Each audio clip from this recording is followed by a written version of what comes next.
सीता स्वयंवर। लक्ष्मण को अत्यंत क्रुद्ध एवं आवेश में देखकर राम ने संकेत से उन्हें अपने स्थान पर बैठ जाने का निर्देश दिया और गुरु विश्वामित्र की ओर देखने लगे, मानो पूछ रहे हो कि वर्तमान परिस्थिति में मुझे क्या करना चाहिए।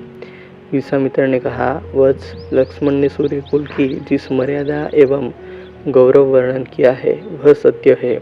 अब तुम धनुष पर प्रत्यंचा चढ़ाकर लक्ष्मण के वचन को सिद्ध करके दिखाओ। गुरु की आज्ञा पाकर रामचंद्र मंद गति से पग बढ़ाते हुए शिव के धनुष के पास पहुंचे। राम को धनुष की ओर जाते देख सीता और उनकी सखिया तथा जनकपुर के समस्त दर्शकगण अत्यंत प्रसन्न हुए, किंतु उनकी प्रसन्नता को संशय ने घेर लिया। वे सोचने लगे कि जब विश्वविख्यात शक्तिशाली राजा और राजकुमार इस शिव जी के धनुष को हिला नहीं सके, तो राम जैसे सुकुमार किशोर बिना के प्रत्यंचा चढ़ाने में कैसे सफल हो सकेंगे। सीता भी मन ही मन परमात्मा से प्रार्थना करने लगी कि हे सर्वशक्तिमान, इन्हें इनके उद्देश्य में सफलता प्रदान करने की दया कीजिए। मेरा हृदय भी इनकी ओर आकर्षित हो गया है, अतः इसकी लाज भी आपको ही रखनी है। हे प्रभु, आप अपनी अद्भुत शक्ति से इस धनुष को इतना हल्का कर दीजिए कि यह सरलता से उनके द्वारा उठाया जा सके। धनुष के पास पहुंचकर राम ने धनुष को बीच से पकड़कर सरलता के साथ उठा लिया और खेल ही खेल में उस पर प्रत्यंचा चढ़ा दी।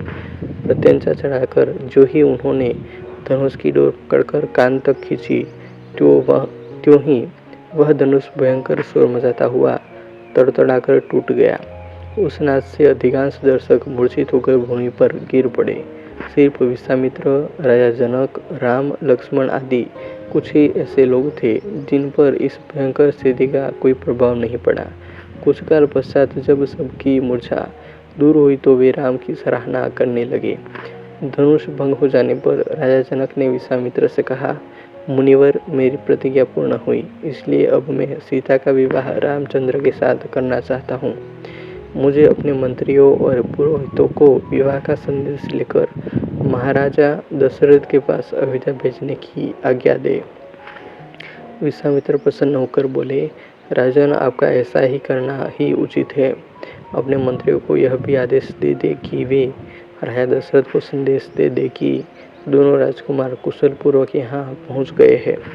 विश्वामित्र के वचनों से संतुष्ट होकर मिथिलापति जनक ने सीता को बुलवाया। वे अपनी सखियों के साथ हाथ में वरमाला लिए मंथर गति से लजाती हुई वहां आई, जहां धनुष को तोड़ने के पश्चात श्री रामचंद्र खड़े थे। सखियों ने मंगल गान प्रारंभ किया और लज्जा, संकोच एवं हर्ष के भाव से परिपूर्ण सीता जी ने धीरे से श्री राम के गले में वरमाला डाल दी। कहानी अच्छी लगी हो तो ऐसे ही और कहानियों के लिए वीडियो को लाइक, कमेंट और शेयर कर दीजिएगा और चैनल को अभी तक सब्सक्राइब नहीं किया हो तो सब्सक्राइब कर लेना। मिलते हैं और एक वीडियो में। जय हिंद, वंदे मातरम।